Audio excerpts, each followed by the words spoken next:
In the realm of economic discussions for the year 2024, there's a notable proposal floating around: the possibility of disbursing a $1,400 fourth stimulus check.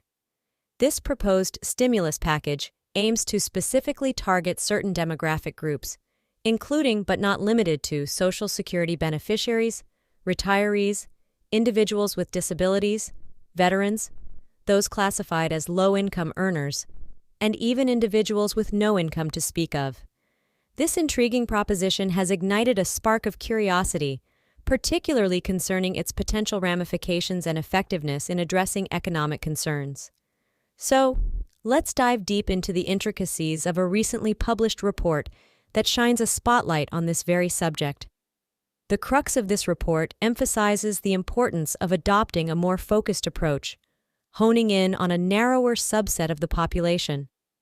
In contrast to the broad strokes of previous stimulus initiatives, which cast a wide net over roughly 85% of the population, this proposal advocates for a targeted distribution strategy.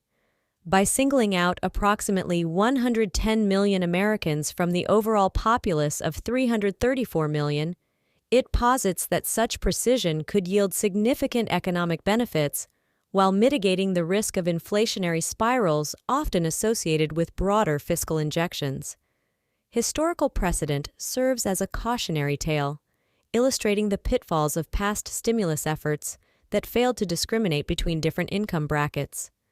Broad-based dispersals of funds, while well-intentioned, often led to unintended consequences such as rampant inflation and disruptions in supply chains. However, the current proposal contends that directing financial aid exclusively to low-income groups could circumvent these challenges. A critical aspect of this proposal hinges on the spending habits of individuals within the targeted demographic.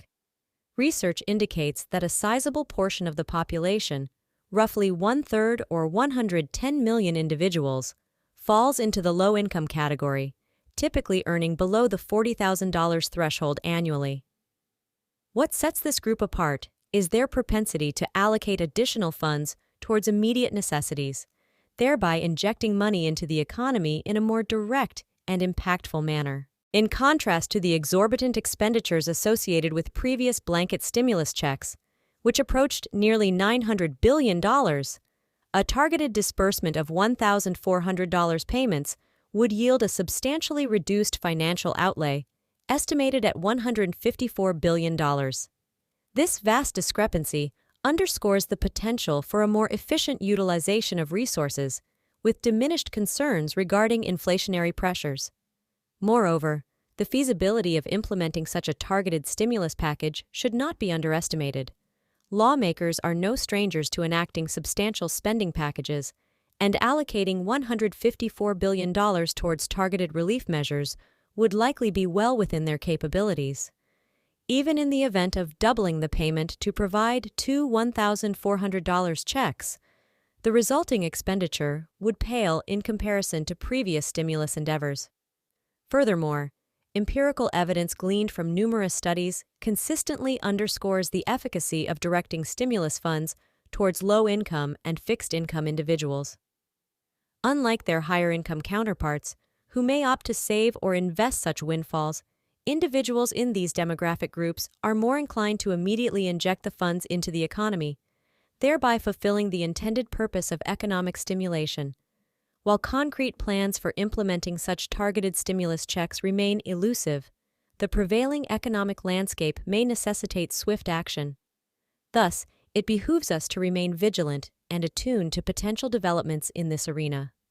In sum, the proposition of targeted stimulus checks tailored to low-income and fixed-income individuals represents a promising avenue for achieving economic revitalization without succumbing to the pitfalls of inflation and supply chain disruptions. As discussions evolve and policymakers deliberate, it is imperative to stay informed and prepared for potential policy shifts in the economic sphere.